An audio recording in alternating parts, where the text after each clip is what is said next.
नमस्कार श्रोते मित्र हो. कथारस सादर करत आहे ज्येष्ठ कथाकार जी ए कुलकर्णी लिखित कथा पराभव. माधव कामत बसमधून मोटार स्टँडवर उतरला त्यावेळी तो अगदी आंबल्यासारखा झाला होता. मुंबईपासून आगगाडी आणि शेवटी 40 मैल ही असली बस, त्यामुळं त्याला आता केव्हा एकदा घरी जाऊन पडेन असं वाटू लागलं होतं. तरी पण खाली उतरताच दर सुट्टीला घरी येताच वाटणारी उत्सुकता त्याला जाणवल्याखेरीज राहिली नाही. गाव एका कुशीवर घेऊन पसरलेली वाळू आणि तिच्यावर वाळत घातलेल्या निळसर चुनीदार वस्त्राप्रमाणे दिसणारा समुद्र पाहिला की उत्साहाने तो क्षणभर लहान होत असे. खरे म्हणजे तो माडांच्या सावलीत वाढला होता. समुद्राचा दमट खारटपणा त्याच्या आयुष्याला कायम चिकटला होता आणि लहानपणी त्याने हातातून मुळे दोडकी आणावीत त्याप्रमाणे नुगली बांगडे आणले होते. पण बसमधून उतरताच हे सारे प्रथमच आयुष्यात पाहत असल्याप्रमाणे तो हरकून जात असे. त्याने सामान एका हमालाच्या डोक्यावर चढवले व तो त्याच्याबरोबर चालू लागला. पण नंतर मात्र त्याचे मन विरजल्यासारखे झाले. त्याला गेल्या सुट्टीची आठवण झाली. आता पुन्हा 1 महिना मन पिचून टाकणारे अनुभव आपल्यापुढे आहेत याची जाणीव होताच त्याला उत्ताविलपणे वाटले, आपण येण्यात फार मोठी चूक केली. हे सामान पुन्हा लगेच जाणाऱ्या बसवर चढवावे व ताबडतोब मुंबईला परत जावे. तेथील एकच खिडकी असलेली 3ऱ्या मजल्यावरची कोंदळ जागा, जिन्यावर सतत चालू असलेली पावलांची वर्दळ आणि वेळी अवेळी सिनेमातली गाणी ओरडणारी चाळीत राहणाऱ्यांनाच भरमसाठ इतकी कशी पोरे होतात. हजारो पोरे. हे सारे परवडले. त्या 1000 डोळ्यांच्या शहरातही अंग चोरून अनामिक राहता येतं. यंत्राच्या पट्ट्यावर बसून तेच ते निर्जीव फेरे घेत राहता येतं. पण आता हे इथले घर नको. नको? ती तुझी सख्खी बहीण रुक्मिणी तुला नको? तुझी अशक्त वातीसारखी आई नको? मग ते जातील कुठे? त्या बोचणाऱ्या प्रश्नाला त्याला आत्ताही काही उत्तर सुचले नाही. त्या ताणामुळे उलट त्याला जास्तच दमल्यासारखे वाटू लागले आणि अगदी दुबळेपणाने तो पावले ओढू लागला. वाटेत त्याला त्याची जुनी शाळा लागली. आता ती खूपच मोठी झाली होती, पण तो शाळेत जात असता ती 2 खणांची होती व आत सारखा कुबट वास असे. भिंतीवरच्या फळ्यांवर खिडकीतून ओतल्याप्रमाणे संध्याकाळचे ऊन पडले की माधवचे सारे लक्ष दारातून दिसणाऱ्या रस्त्याच्या टोकाकडे असे आणि त्याला घेऊन जायला रुक्मिणी येत असलेली दिसली की एकदम टाळ्या वाजवाव्यात असे त्याला वाटू लागे. इतरांना घेऊन जायला कुणी येत नसत म्हणून प्रथम 2-4 पोरांनी त्याची थट्टा केली. तेव्हा शाळेकडे येत जाऊ नकोस असं रुक्मिणीला सांगावे असे त्याला फार वाटू लागले. पण रुक्मिणी येऊन हसत रस्त्यावर उभी राहिली की त्याला वाटे, आज काही सांगू नये, उद्या बघू. असेच 4-5 दिवस गेले. पण नंतर इतर 2 मुले दफ्तर सांभाळत रुक्मिणी बरोबरच परतू लागली व माधवला शरमेऐवजी अभिमान वाटू लागला. त्याच्या पुस्तकांना जशी कवरे असतात त्यावर त्याचे नाव जसे सुबकपणे लिहिलेले असे तसे इतर कुणाच्याच बाबतीत नसे. गावच्या दुसऱ्या कडेला असल्या आपल्या शाळेतून घरी येऊन काही न खाता धडपडत ती माधवसाठी येत असे. त्यामुळे अजूनही संध्याकाळचा उन्हाचा तुकडा पाहिला की माधवला एकदम आठवण होत असे ती शाळेची, रुक्मिणीची. एकदा आभाळ काळेकुट्ट होऊन फाटल्याप्रमाणे पाऊस ओतू लागला. झाडे जमिनीपर्यंत वाकली. दांडगट वाऱ्यामुळे शाळेवरची निम्मी कौले उडाली व दोरा एवढ्या धारा आत येऊ लागल्या. सारी पोरे घाबरून पडवीत अंग आखडून गोल गोल होऊन बसली. रस्त्यावर गुडघाभर पाणी जमले व त्यातून निरनिराळे पाठ फेसाळून बाजूला लांब जिभांप्रमाणे पसरले. माधवचा चेहरा रडका झाला. तो रस्त्याला अगदी डोळे चिकटून बसला होता. झाडांच्या फांद्या आता वाढत्या अंधारात रस्त्यावरून काहीतरी उचलून नेण्यासाठी वाकल्याप्रमाणे अगदी खालीपर्यंत येत व लगेच अंग सळसळत पुन्हा उठून उभ्या राहत. आणि मग एकदम रस्त्याच्या टोकाला रुक्मिणी दिसली. परकर खुचून दोन्ही हाताने पुरुषी मोठी छत्री सावरत येत होती. तेव्हा माधवनच नव्हे तर इतर पोरांनी सुद्धा एकदम टाळ्या वाजवल्या. ती हळूहळू येत असता माधवचे हृदय धडधडू लागले व त्याला वाटू लागले ती तिथे यायच्या आतच एखाद्या झाडाचा पंजा रस्त्यापर्यंत येणार व तिला अलगद वरच्यावर उचलून घेऊन जाणार. पण एक एक काळसर हात चुकवत ती पुढे आली आणि रस्त्यावर उभी राहून ओलसर मणी टिपकत असल्या चेहऱ्याने ती हसली. दप्तर डोक्यावर धरत माधव धावला आणि पाण्यात पचक पचक पाय आपटत जाऊन तिला एकदम बिलगला. त्याला एकदम मोकळं वाटलं. त्याला म्हणावंसं वाटलं, येऊ दे आता वाटेल तेवढा पाऊस, आता रुक्मिणी आहे. तो आणखी 2-3 पोरे तशीच धावली. लहानशा तंबू एवढी ती छत्री, पण तिच्यात एवढी गर्दी झाली की सगळेजण भिजतच पण खिदळत खिदळत तिला घट्ट धरून चालू लागली. रस्ता तोच आहे, झाडे देखील तीच आहेत. मध्येच भूताप्रमाणे दिसणारे एक वटलेले झाड मात्र नाहीसे झाले आहे. आपण मात्र बदलून गेलो. रुक्मिणीला इथेच टाकून आपण दूर पळालो. आणि रुक्मिणी तीच आहे, तीच नाही. काळसर विशाल पंजे अंग कुरतडत असता त्यांच्यापासून निष्ठत आपल्या एकाकी रस्त्यावरती माझाच शोध करत हिंडत आहे. आता त्याला दुरून आपले माडीचे घर दिसू लागले व आता 1 महिन्याचा तुरुंग प्रत्यक्ष समोर दिसल्याप्रमाणे माधव अगदी चुरगळल्यासारखा झाला. वास्तविक त्या गावात माडीची 10-12 घरे असतील नसतील. शिवाय या घराला रुंद अंगण होते आणि घराशेजारी 3 उंच सरळ सोट नारळाची झाडे होती. लहानपणी रात्री कुठेतरी टप दिशी आवाज झाला की तो एखाद्या रबरी बाहुलीप्रमाणे उठून बसे व पुन्हा आवाज होतो की काय हे ऐकत जागा राहत असे. मग रुक्मिणीने उठून त्याला झोपवावे लागे. अगदी गळ्यापर्यंत पांघरून घालून ती गेली की नारळाच्या आवाजाने फुटलेली झोप झावळ्यांच्याच आवाजाने हलकीच साधली जात असे. पण त्याला आपल्या घराकडे पाहिले म्हणजे एखाद्या अजस्त्र जबड्यासारखे पाहिल्यासारखे वाटे व माडीवर दिवा लागला की वरच्या 2 खिडक्या कुत्सित कपटी डोळ्यांप्रमाणे दिसत. माधवने सामान आत सोप्यावर एका बाजूला असलेल्या कट्ट्यावर ठेवले व सोप्याला तसाच उभा राहिला. पायऱ्या चढून माडीवर जावे की समोरच्या बंद दरवाजाची कडी वाजवावी हे त्याला समजेना. रुक्मिणी किंवा आई कोणीही जर समोर असते तर हा प्रश्न तात्पुरता सुटला असता. पण माडीवरून काहीच हालचाल ऐकू येत नव्हती आणि समोरचा दरवाजा मृत मिटलेल्या डोळ्यांप्रमाणे उभा होता. माधव एखादा मिनिट घोटाळा असेल नसेल तोच दरवाजा उघडला व झाडणीवर मुठभर केर ठेवून आई बाहेर आली. त्याला पाहताच ती थबकली आणि तिने झाडणी तशीच कोपऱ्यात ठेवली. चेहरा गेल्या खेपेपेक्षा जास्तच ओढलेला, डोळे अधिकच आत सरकलेले, कपाळावरचे कुंकू आणि गळ्यातील मंगळसूत्र दोन्हीही तितकीच अर्थहीन, औपचारिक. आईचे सारे आयुष्यच असे नावापुरते झाले होते. परंतु माधवला पाहताच मळक्या भांड्यावर कवडसा पडावा तसा तिचा चेहरा उजळला. आलास होय माधव, बरं झालं. पण तू 1 वाजता येणार होतास ना? ती म्हणाली. हो, पण या खेपेला आधीची बस मिळाली, माधवनं सांगितलं. नंतर उंबऱ्याजवळच घोटाळत आई गप्प राहिली. तिने माडीकडं पाहिलं व म्हटलं, ती नाही घरी, तोपर्यंत चहा घेतोस का बर? पण बोलताना ती का चाचरली हे माधवनं ओळखलं. रुक्मिणी नाही घरी? तू येणार म्हणून तिची सकाळपासून धावपळ चालली आहे. काल तिनं कुठलं तरी टेबल आणलं तुझ्यासाठी, आई कोरड्या आवाजात म्हणाली. तू तिचा भाऊ आहेस, माझा मात्र कुणी नव्हेस. मला नवरा नाही, मुलगा नाही, मुलगी नाही. एखाद्या मुळासारखं माझं आयुष्य आहे. माझंच नशीब म्हणायचं.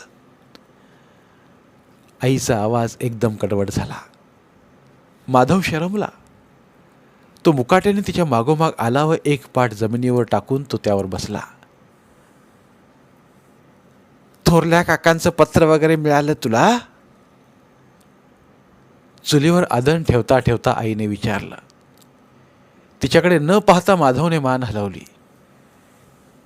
सारं आता नीट लक्षात ठेवून एकदा सांभाळून ने. पोटच्या पोराच्या लग्नात चोरासारखं वागायचं माझ्या नशिबी आलं बघ. थोडा वेळ कुणी बोललं नाही. आईचा सारा संसार त्या खोलीत होता. एका फडताळात 8-10 भांडी होती. दुसऱ्या भिंतीला गुंडाळून ठेवलेली लहान वळकटी व चटई होती. वर दांडीवर वाळत घातलेले तिचे पातळ, कोपऱ्यात एक पितळी गुंडी ठेवलेले शिंके, भिंतीचा विठून गेलेला मळका रंग, सगळी खोलीच तिच्यासारखी हताश, सहनशील वाटे. आईने मुठभर पोह्यांना तेल तिखट लावले व वाटी माधव समोर ठेवली. तू इथं कशाला येशील कधी म्हणून मी काही खायला केलं नाही. बघ चालतात काय हे पोहे तुला, ती म्हणाली. तोपर्यंत चहा झाला होता. तो तिने एका फडक्याने एका जुन्या कपात शोधला. माधवनं कप उचलला तेव्हा ती त्याच्यासमोरच चटईवर अशक्त विरलेले गुडघे उंच करून बसली. गुडघे हाताने दाबून धरल्याखेरीज तिला उठता बसता येत नसे. ते कोरडे पोहे त्याला खावेनात, पण तिला तसे निरुपयोगी टाकून दिलेल्या वस्त्राप्रमाणे पाहताच त्याला अगदी भरून आलं व त्यानं उचललेला कप तसाच खाली ठेवला. तो इकडे आला की प्रत्येक वेळी त्याला वाटे ही आता फार दिवस टिकणार नाही. तिच्यातील जगण्याची ईर्ष्याच नाहीशी झाली आहे. तिचे निदान शेवटचे दिवस तरी सुखात जावेत, तिला आपल्याबरोबर घेऊन जावे. पण मग रुक्मिणीचं काय? आणि हा प्रश्न मनात येताच तो गोंधळून असहाय्य होऊन बसे. माधव, तू आजारी होतास की काय? त्याच्याकडे टक लावून पाहत आईने विचारले आणि स्वतःच्या उद्विग्नतेतही माधवला हसू आले. कारण दर खेपेला आईचा तो प्रश्न असेच. आता तिचे सगळे प्रेम असल्या प्रश्नातच साकळून गेले होते. अगं मला काय झालंय? मी दररोज फुगत चाललोय आणि तू विचारतेस मी आजारी होतो की काय? छान. कप उचलत खोट्या मनमोकळेपणाने माधव म्हणाला. तोच बाहेर कुणाची तरी पावलं वाजली व आई बसल्या जागी अपराध्याप्रमाणे आकसली. रुक्मिणी बाहेरून आली होती. तिने येताना घडीची एक खुर्ची हातात आडवी धरून आणली होती. हुश्य करत ती तिने कट्ट्याला लावून ठेवली. पण तिथले सामान पाहताच ती चमकली. आत बसलेल्या माधवकडे दृष्टी जातात तिचे डोळे मोठे झाले व गळ्याच्या शिरा आवळल्यासारख्या झाल्या. ती तशीच आत आली व तिने माधवच्या हातातील कप हिसकावून घेऊन बाजूला ठेवला. माधवचे डोके एकदम भणभणू लागले व तो खाली पाहत गप्प राहिला. आता तापदायक काय घडणार हे त्याने ओळखले व कानावर होणाऱ्या आघातांची तो वाट पाहू लागला. माधव, तुला 1000दा सांगितले ना की इथं आलास की या सोप्यावर पाण्याचा थेंब घ्यायचा नाही. चल उठ, रुक्मिणी ओरडून म्हणाली. अगं पण रुक्मिणी, मी त्याची आईच आहे. कपभर चहा केला आहे, घेऊ दे त्याला तेवढा. राहायला जेवायला तो तुझ्याकडेच येईल, आई काकुलतेने म्हणाली. होय, आई आहेस हे साऱ्या जगाला माहीत आहे, एकदम मन फाटल्याप्रमाणे रुक्मिणी म्हणाली. माधव, तू माझ्याकडे राहावास म्हणून मी तुला तसं सांगत नाही. ते सारं तुझ्या हितासाठीच आहे. तुझ्यासाठीच फक्त मी तडपडते.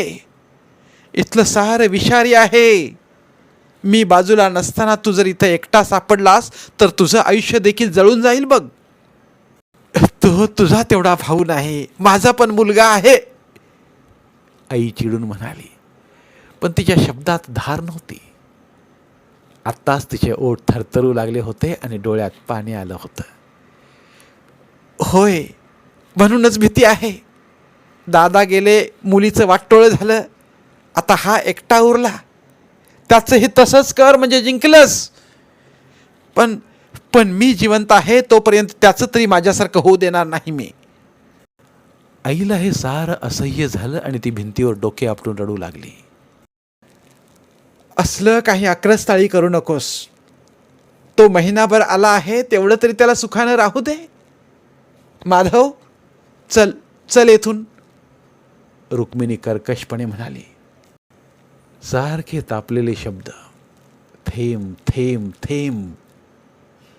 माधवचे मन पिचल्यासारखे होऊ लागले. पण भोवती काहीच आवाज नव्हता.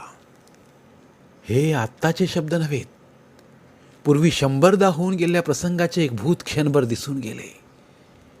मेनाच्या डोळ्यांनी पाहत आई फक्त शांतपणे म्हणाली, माधव, चहा राहू देत, तू जा जा.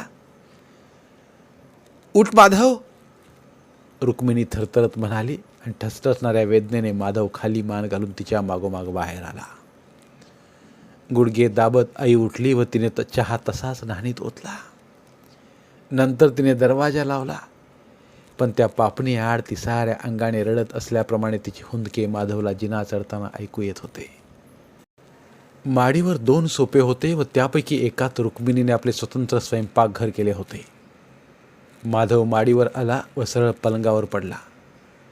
दर खेपेला हे असलं काहीतरी घडतेच हे माहीत असून सुद्धा आपण कशाला आलो इथे हा विचार त्याला सारखा जाचत होता. त्याचे सारे सामान रुक्मिणीने एकटीनेच जिन्याच्या पायऱ्यावर ठेचाळत वर आणले. घडीची खुर्ची वर ओढत आणताना कोपऱ्यात तिची बोटे चेंगरली. पण तिकडे लक्ष न देता तिने ती प्रथम टेबलासमोर घातली. नंतर बोटांवर फुंकर घालत ती खुर्चीवर बसली आणि माधवकडे पाहून हसली. हसणाऱ्या रुक्मिणीकडे पाहून माधव चकित झाला. मघाची रुक्मिणी नाहीस झाली होती. ही समोरची रुक्मिणी अगदी निराळी होती. छत्री घेऊन ओलसर चेहऱ्याने हसणारी, तिला स्पर्श करू पाहणारे झाडांचे काळे पंजे तिच्यापासून दूर गेल्याप्रमाणे दिसणारी.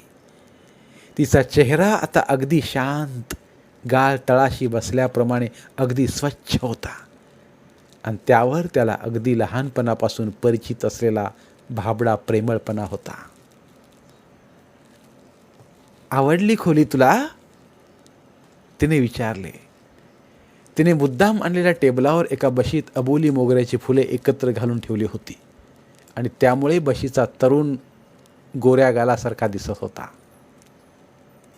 तिने खोलीच्या खिडक्यांना गुलाबी पडदे लावले होते. या साऱ्यांकडे मुद्दाम पाहिल्यावर माधवला थोडे प्रसन्न वाटले आणि तो म्हणाला, वाह, तू तर अगदी आरास मांडल्याप्रमाणे सजवली आहेस ही खोली. रुक्मिणी लहान मुलीप्रमाणे हसली. 10 मिनिटांपूर्वीचे जळमट जळून गेल्यासारखे झाले.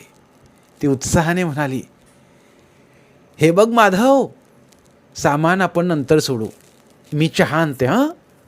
तोपर्यंत तू विश्रांती घे थोडा वेळ. ती उठली व आत गेली. तिने चहा व एका ताटलीत खायला आणून ठेवले. पण माधवचे पोटच मेल्यासारखे झाले होते. त्याने थोडा चहा नावाला घेतला. एक चकली कोरतडल्यासारखी केली व तो गप्प बसला. रुक्मिणी तशीच थोडा वेळ बसून राहिली. नंतर तिने एक निश्वास सोडला. आईचा चहा घेऊ दिला नाही म्हणून तू रागावलास? तिने उदासपणे विचारले. हे देखील अनेकदा झाले होते आणि त्या साऱ्याने माधव अगदी दमून गेला होता. आता पुढे ती काय बोलणार हे देखील त्याला माहीत होतं. इतक्या दिवसांच्या अनुभवाने कोणत्या वेळी कोण काय बोलणार हे त्याला कळून चुकलं होतं. ते सारे ठसठसणारे डाग आता निबर झाले होते. त्याची क्षणिक प्रसन्नता नाहीशी झाली व तो डोळे मिटून स्वस्थ पडून राहिला.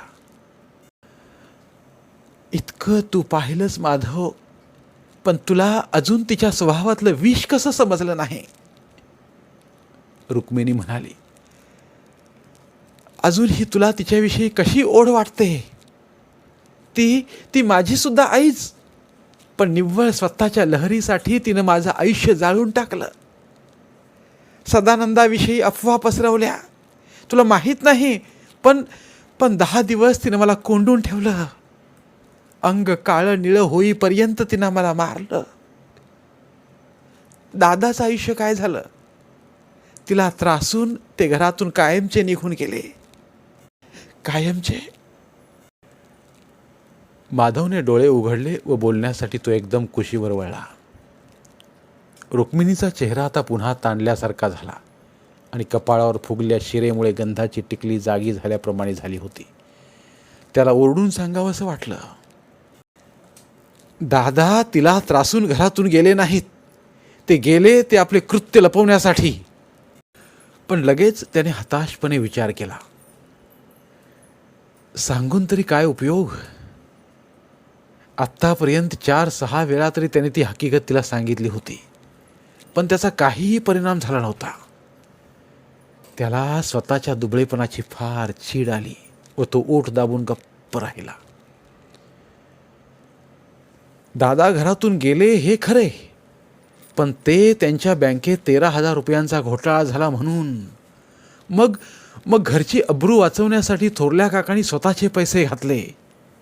आईने आपल्या जुन्या नथीसकट सारा गुंजतोळा त्यांच्या हवाली केला म्हणून सारे भागले. पण तेव्हा दादा घरातून बाहेर पडले ते कायमचेच. माधव बोलणार होता हे रुक्मिणीने पाहिलं होतं. लगेच त्याला थांबवत ती म्हणाली, मला माहीत आहे तू काय म्हणणार. ते सारं विष आईनंच तुझ्या मनात भरवून दिले ना. पाहिलंस एकेकाला निराळे करून ती कशी चिरडत आहे ते. म्हणून मी म्हणते तू तिथं जाऊ नकोस. मी नसताना तिथं एकटाच जाऊन बोलत बसू नकोस. तुला तिनं माझ्यापासून निराळं केलं की तुझं आयुष्यसुद्धा माझ्याप्रमाणेच ते चिरडून टाकेल. कुणाकडून तरी ती 1,000-1,200 रुपये घेईल. एखादी उन्हाळ किंवा लंगडी मुलगी तुझ्या गळ्यात बांधेल. पण म्हणावं, मी अद्याप जिवंत आहे. तू त्या दिवशी माझ्याकडून शपथ घेतलीस ना, म्हणून मी जीव तोडून धडपडते बघ. तू एकदा मार्गाला लागलास, तिच्या तावडीतून सुटलास की मग मी मोकळी झाले बघ. मी आता फार दमून गेले आहे. बघता बघता रुक्मिणीचा चेहरा उदास झाला व ती टेबलावर डोके ठेवून रडू लागली. असं काय करतेस वेड्यासारखं, माधव चिडून म्हणाला. जा आता जेवायला कर काहीतरी चमचमीत. लसणाची चटणी अशी कर की जीभ भाजली पाहिजे. ते तिथलं निर्जीव जेवण खाऊन मी अगदी बुळबुळीत भेंडी झालो आहे. रुक्मिणीने डोळे पुसले व उठून ती हसली.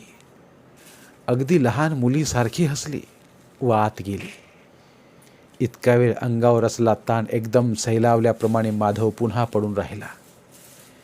ही अशी प्रेमळ मुलगी, भिंतीला हात लावताच मोगरा फुलवणारी, एका मृदू शब्दाने ऐकणाऱ्याच्या मनावर कशीदा काढणारी, ही अशी का झाली.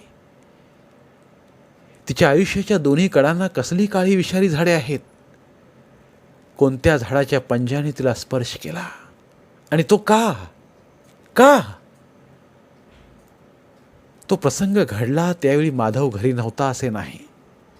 तो आई आणि रुक्मिणी यांच्याबरोबरच मामाच्या गावी गेला होता. तेथे दरवर्षी गोपाळकृष्णाचा मोठा उत्सव होत असे आणि आजूबाजूच्या गावातून खूप माणसे तिथल्या मठात जमत.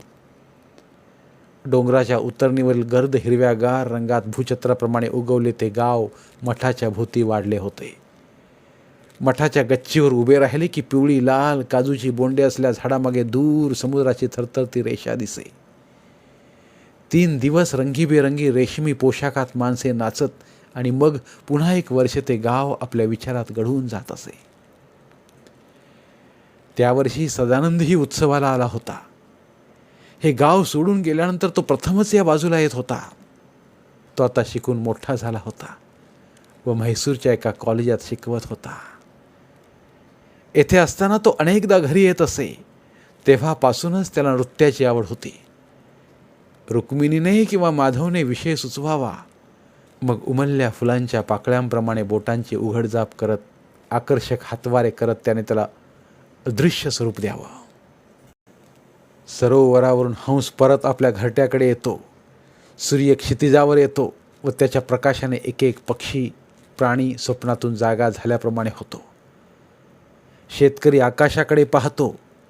हलक्या पावलाने आभाळ भरून जाते आणि पावसाच्या धारा सुरू झाल्या की शेतातून कणसे आणि जमिनीतून फुले चटचट वर येतात. आता सदानंदाने काही विद्यार्थी तयार केले होते व त्यांच्यासह तो उत्सवाला आला होता. उत्सव सुरू झाला, पण रुक्मिणी सदानंदाबरोबर काजूंच्या झाडात फिरत होती असे कुणीतरी आईला सांगितले. तिने संतापाने सगळ्यांच्या समोर तिच्या थोबाडीत दिली. स्वतंत्र गाडी करून रातोरात ती सगळी परत आली. आईने रुक्मिणीला माडीवरच्या खोलीत ढकलले, बाहेरून कुलूप लावले. माधव संतापाने खूप बोलला. माधव, तुला यातलं फारसं माहीत नाही. तिला मी तळ हातावरच्या फोडाप्रमाणे वागवलं आहे. अशी तिला वाऱ्यावर सोडायची माझी इच्छा नाही. आई शांतपणे म्हणाली. सदानंद दुसऱ्या दिवशी घरी आला. त्यावेळी आईने माधवाला देखील बाहेर येऊ दिलं नाही. ती बाहेर आली आणि दारात उभी राहिली. तिने सदानंदाला तिथूनच बाहेर पाठवलं. रुक्मिणी भोळी आहे, तिला काही समजत नाही. तू आता पुन्हा या घरी येऊ नकोस, ती म्हणाली. सदानंद काहीतरी सांगू लागला. त्याचा आवाज ऐकताच रुक्मिणीवर दारावर काहीतरी जोराने आदळू लागली. आईने सदानंदाला काय सांगितले कुणास ठाऊक, पण त्याचा चेहरा चिडल्यासारखा झाला व तो खाली मान घालून निघून गेला. वरच्या खिडकीतून रुक्मिणीने चिंबलेल्या आवाजाने 2 हाका मारल्या, पण त्याने मागे वळून देखील पाहिले नाही. आई, त्याला आत तरी येऊ द्यायचं होतं. नंतर माधव आईला म्हणाला, त्यानं जर रुक्मिणीशी लग्न केलं असतं तर काय बिघडलं असतं? तो हुशार आहे, त्याला नोकरी आहे. आईचा चेहरा शरमेने काळवंडला व तिने दनादना कपाळावर हात मारून घेतला. हे बघ, मी मरून जर रुक्मिणी सुखी होणार असेल ना, तर चल, तू दाखवशील त्या विहिरीत मी या पावली उडी घेते. मला काही मन आतडं काही नाही. तिला स्वतःचं सुखी आयुष्य मिळालं तर मी त्याच्या आड येईन. थोरले काका जर कधी भेटले तर विचार. माझ्या तोंडानं माझी लाज काढून घेऊ नकोस. माधव चमकून गप्प राहिला. आई इतक्या आवेगाने बोलल्याचं त्यानं कधी पाहिलं नव्हतं. तो वर गेला व त्याने कुलूप तोडलं. शून्य डोळ्यांनी वर पाहत रुक्मिणी अंथरुणावर पडली होती आणि दारात उंबऱ्याजवळ तिच्या हातातील काकणांचा चुरा पडला होता. माधव आत येताच तिने त्याच्याकडे पाहिलं नाही. तो तिथे तासभर बसला, पण ती कुशीवर देखील वळली नाही. रुक्मिणी, तुला थोडा चहा आणून देऊ का? कालपासून तू काही खाल्लं नाहीस, माधवने भीत भीत विचारलं. पण शब्द चळून गेल्याप्रमाणे ती गप्प राहिली. तिला कुणी उपाशी ठेवलं नाही की अंग निळे काळे होईपर्यंत मारलं नाही. स्वतः आई हातात ताट घेऊन 2दा वर आली, पण रुक्मिणीने 2ही वेळा ताट जिन्यावरून फेकून दिलं. नंतर आतल्या सोप्यावरची एक लांब टोकदार सुरी हातात नाचवत ती ओरडली. आता तू पुन्हा इथं आलीस की ही मी छातीत खुपसून प्राण देते बघ. नंतर आई घाबरून जिन्यावर देखील आली नाही. तीही रुक्मिणीबरोबर 2 दिवस उपाशी राहिली. तिसऱ्या दिवशी रुक्मिणीने थोडी भांडी गोळा केली व माडीवर आपले स्वतंत्र स्वयंपाकघर मांडले. तेव्हापासून ती अगदी बदलून गेली. मळकी फाटकी पातळे नेसून ती तासन तास कुठेतरी उगाचच जाऊन बसे. ती केस अगदी करकचून ओढून बांधू लागली आणि तिने कानातल्या कुड्या काढून फेकून दिल्या. अंगणातील फुले तर झाडावरच वाळून खाली पडू लागली. एक दिवस संध्याकाळी ती वाळूवर भटकत गेली व तिथल्या दीपस्तंभाजवळच्या खडकावर चढून पलीकडे उतरली. त्यावेळी भरतीची वेळ होती आणि मोठमोठे हिरवे फणे काढून पाणी वाढत होते.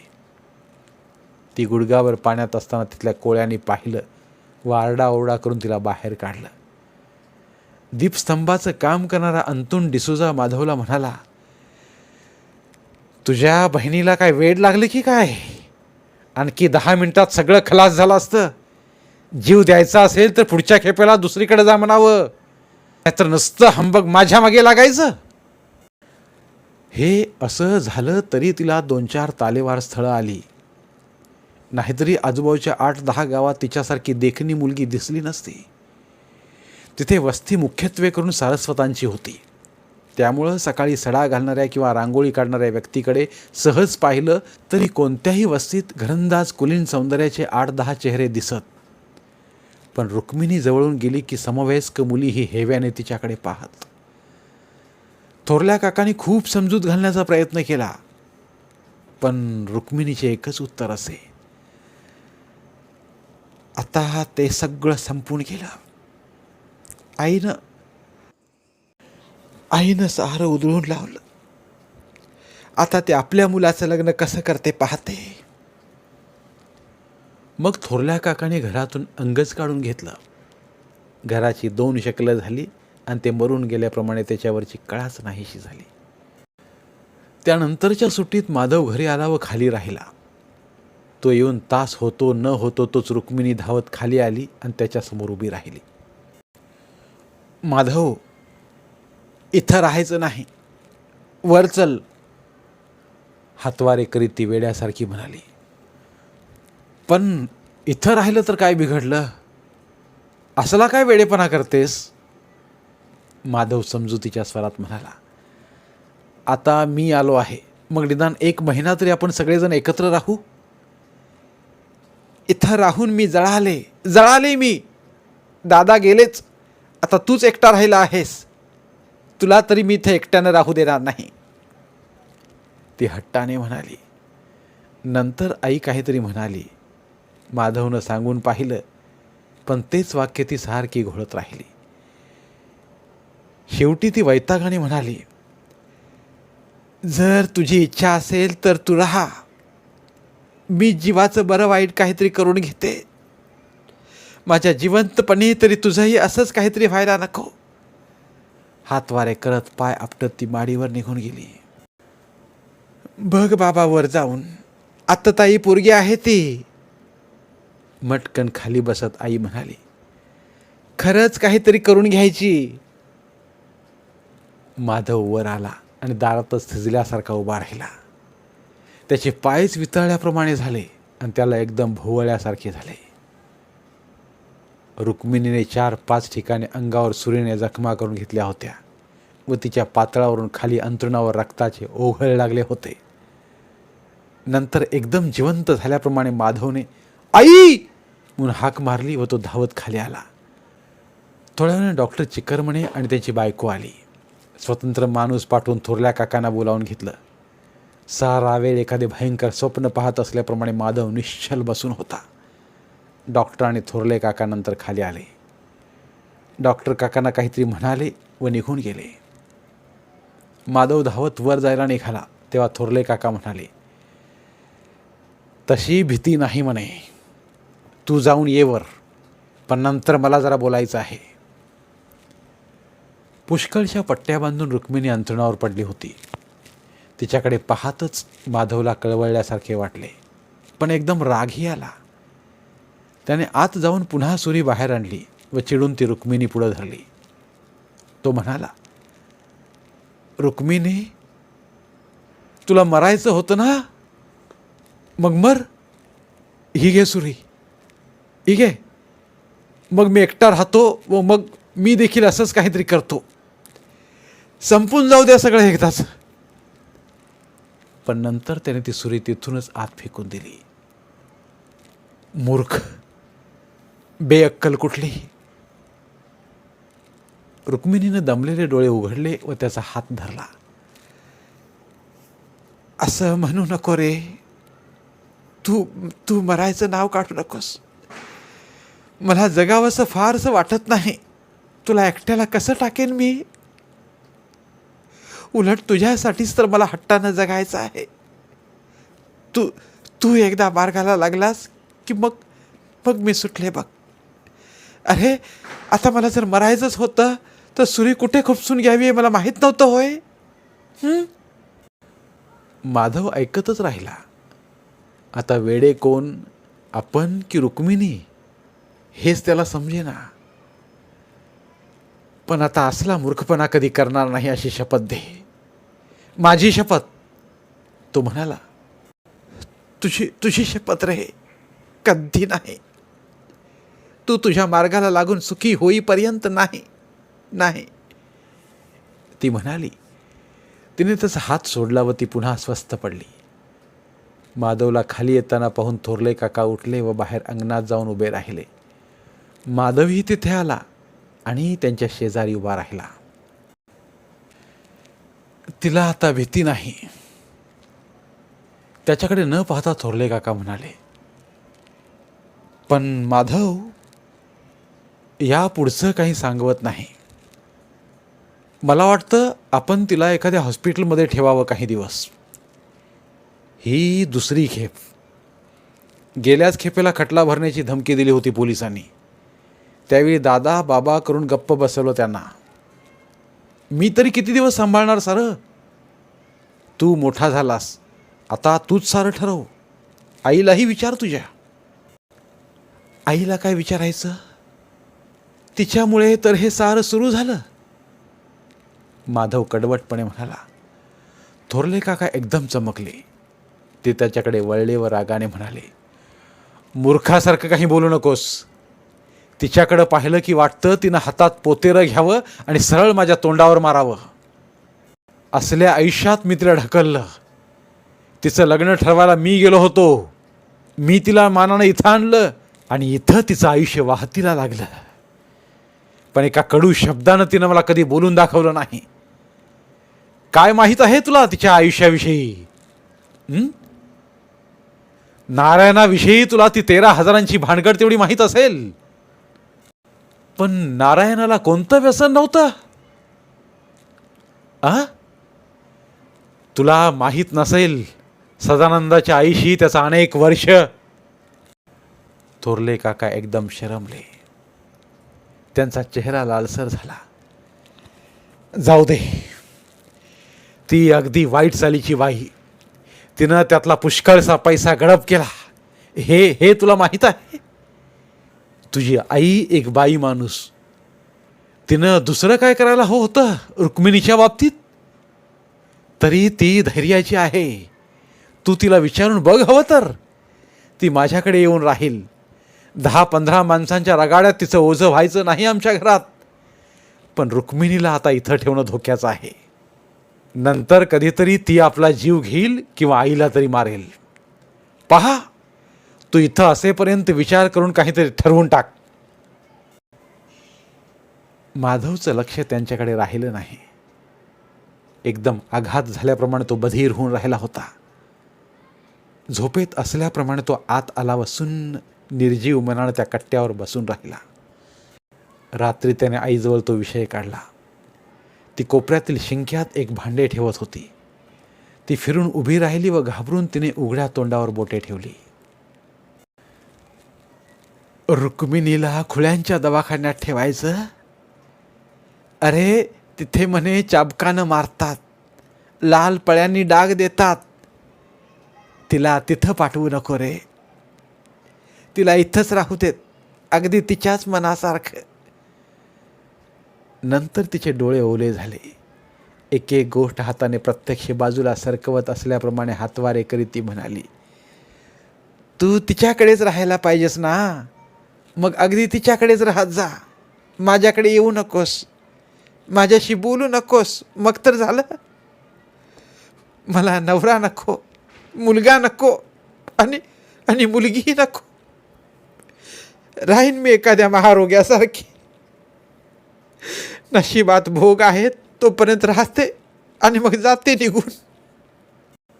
जणू आयुष्यानेच तिला तिथे ढकलल्याप्रमाणे ती अगदी कोपऱ्यात उभी होती.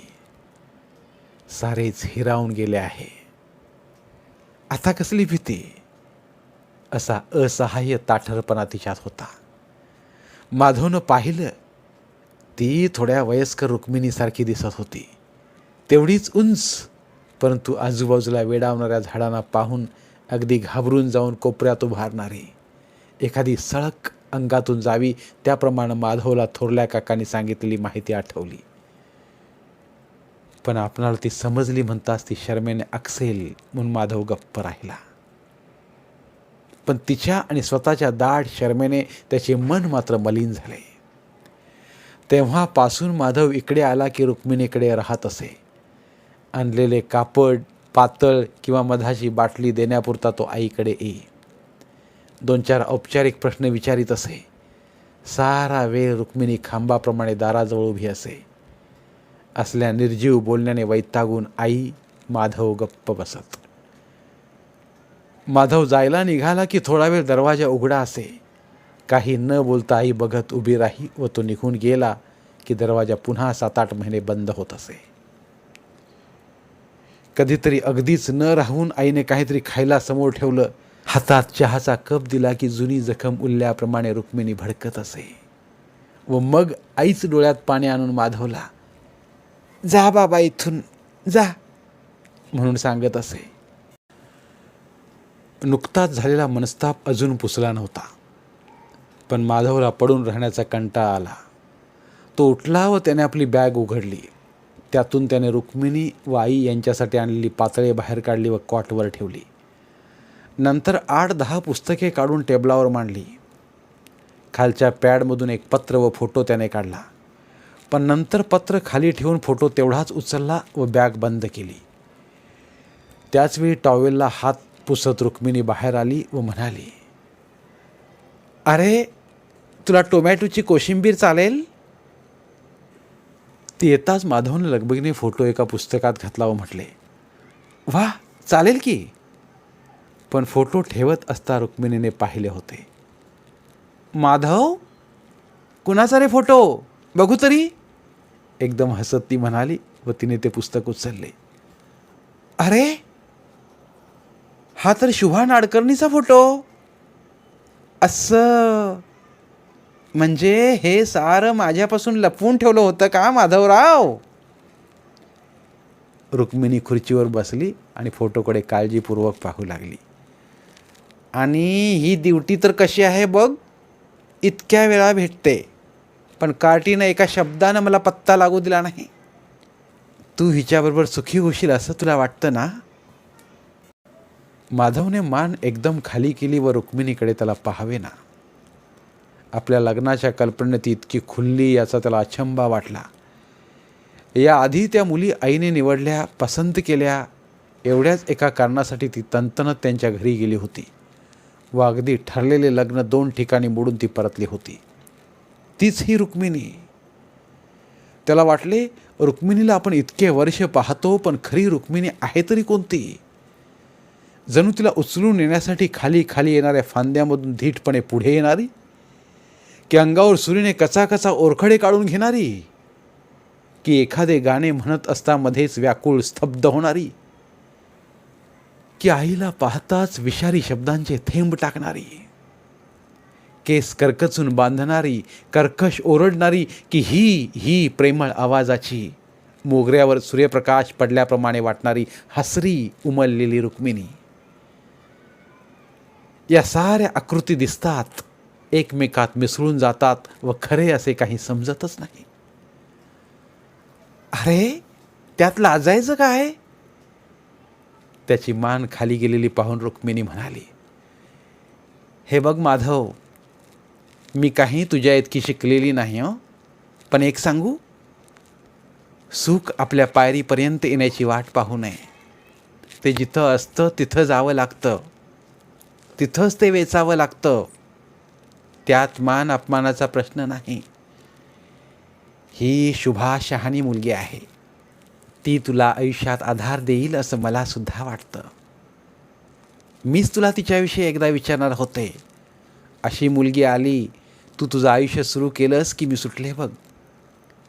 खरं सांगू, हे माझं आयुष्य मला ओझ्यासारखं वाटतं. संपून जावं ते एकदा, पण तुला ती शपथ दिली आहे ना. क्षणभर ही रुक्मिणी नाहीशी झाली. तिच्या जागी आपल्या एकाकी खोलीत तासनतास कुडत बसणारी रुक्मिणी दिसली, पण तीही निघून गेली. पूर्वीचा हसरा चेहरा पुन्हा दिसला. ते जाऊ दे, आज संध्याकाळी मी नाडकर्णींकडे जाऊन कळवून येते. मग सकाळी आपण दोघे तिकडे जाऊ. पण तिथं फोटोविषयी काही बोलू नकोस, माधव म्हणाला. त्याने क्षणभर विचार केला व भीतच विचारले, आईलाही एकदा विचारून सांगून पाहावं नाही? हसरा चेहरा गेला. नितळ स्वच्छ डोळेही मावळले. कडू अनुभवाने विटून गेलेला कुत्सित चेहरा माधवच्या समोर आला. विचार हवं तर, रुक्मिणी म्हणाली, पण मी आत्ताच सांगते, ती चक्क नको म्हणून सांगणार.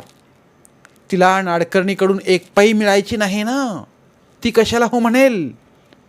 1000-2000 रुपये मिळायच्या आशेनं तिनं त्या उन्हाळ वासंतीला उद्यावरच्या लंगड्या वसुंधरेला पसंती दिली होती ना. बघ हवा तर उद्या मग तूच म्हणशील रुक्मिणी तुझंच खरं ठरलं, आईचा स्वभाव मला कधी समजलाच नाही म्हणून. माधवने जेवण केलं व संध्याकाळपर्यंतचा वेळ ढकलण्यासाठी आणलेल्यांपैकी एक कादंबरी त्याने चाळायला सुरुवात केली. थोडी पाने वाचल्यावर त्याच्या मनात एक लहरी कल्पना आली.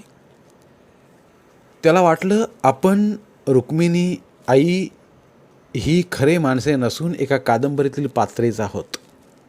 उलट कादंबरीमधील माणसे ही खरी माणसे आहेत आणि ती पुस्तकातील पानांच्या खिडकीत गर्दी करून आपल्याकडे लक्ष देऊन पाहत उभी आहेत.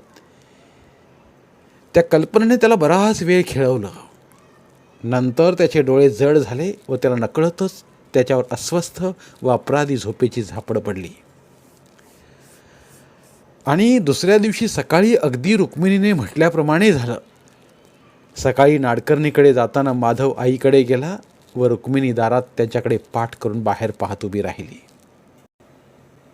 नाडकर्ण्यांची शुभा, आई मोठ्याने म्हणाली. तुला काय वेड लागलं की काय?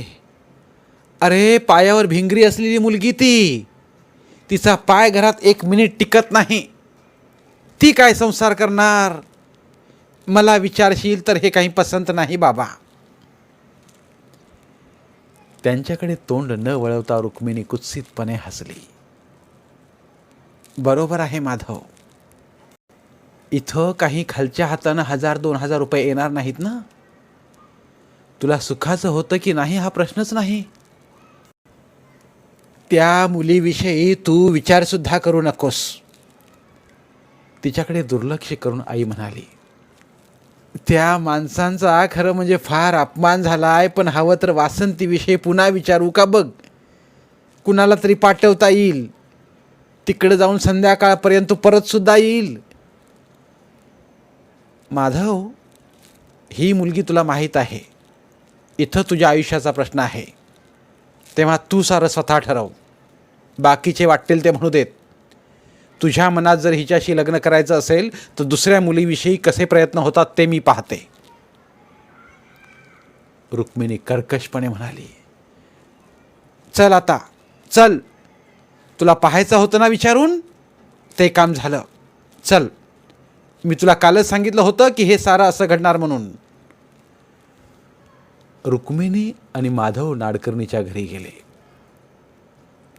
सारे काही रुक्मिणीच्या मनाप्रमाणे ठरले आणि लग्न सुरळीत पार पडलं. रुक्मिणीने सारा पुढाकार घेतला. निरनिराळ्या जरी पातळात ती मिरवली. कोळ्यांच्या जाळ्यांप्रमाणे अगदी ओढून बांधलेल्या केसाऐवजी तिने सैलसर अंबाडा बांधला आणि 2 दिवसांपुरत्या कानात कुड्या अडकवल्या. नाडकर्णींची शुभा 100त उठावदार मुलगी, पण रुक्मिणीच्या शेजारी ती प्रदर्शनामधली काकडीप्रमाणे जाड निबर दिसली. आई फक्त अक्षता टाकण्यापुरती आली होती. थोरले काका सारा गोतावळा घेऊन आले, पण ते अगदी तिराहिताप्रमाणे वागले.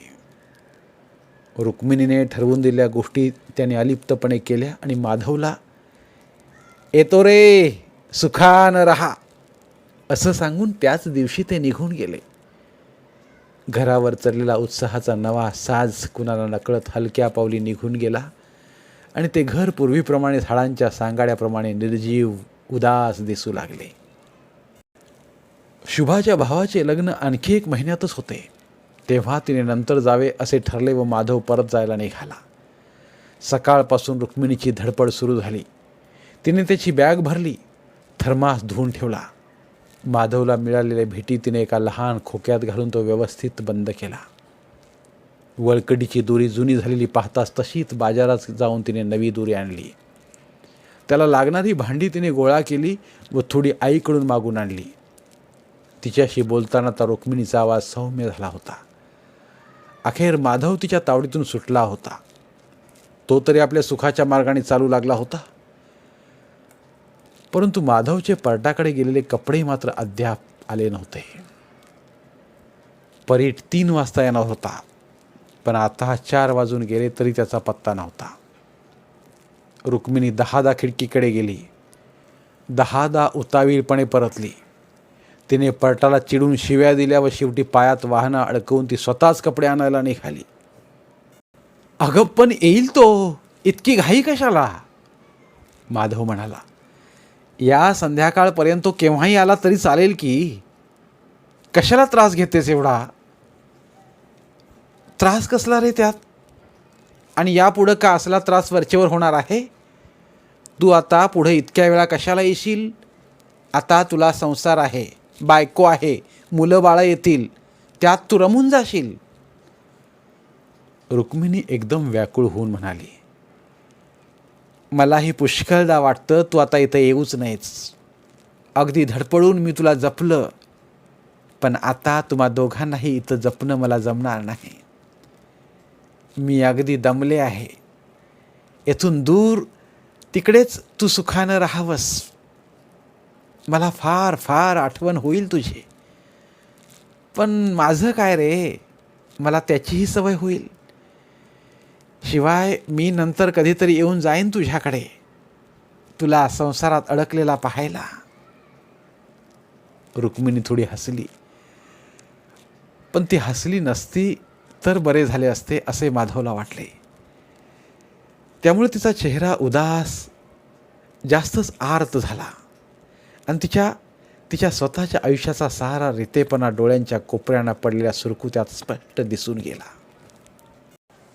ती झपझप पायऱ्या उतरून निघून गेली. माधव तसाच थोडा वेळ बसून राहिला. त्याचं मन हुरहुरीने भारावल्यासारखं झालं. आता हे घर कायमचं बंद झालं, येथे यायचं नाही. मग लहानपणापासून आपल्याबरोबर सावलीप्रमाणे असलेल्या या भाबड्या गुंतवलेल्या बहिणीचं पुढं काय होणार? आणि आयुष्य एक विषारी वस्त्र असल्याप्रमाणे त्याचाच एक एक धागा दरवाजा आड उसवत बसल्या आईचं. आणि आता दादा कुठे असतील? ते हयात तरी असतील का? ते फार व्यसनी असतील ही, पण ते आकाशदिवे फार सुंदर करत. एकदा खेळायला कोणी नाही म्हणून आपण एकटेच बसलो असता ते लहान मुलाप्रमाणे भर रस्त्यावर आपल्याशी गोट्या खेळले होते. ते कुठे असतील आता?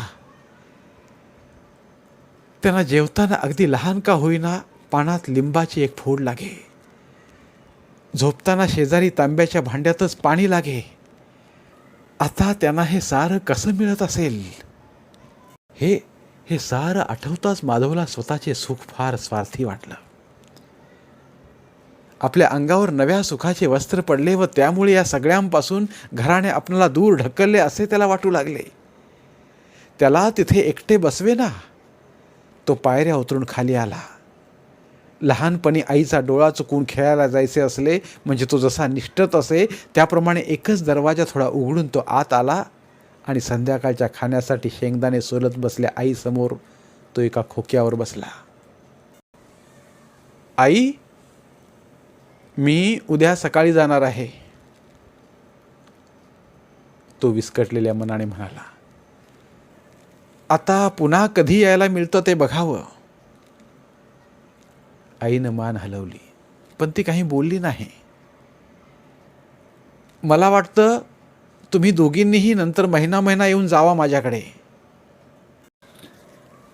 मला आता तसलं काही उरलं नाही रे. तू मात्र काळजीपूर्वक प्रकृतीला सांभाळून राहा म्हणजे झालं. निश्वास सोडत आई म्हणाली. आता मी इथून बाहेर पडायची म्हणजे आडवी होऊनच. तिला मात्र घेऊन जा कधीतरी. तिला कुठं जायला मिळत नाही.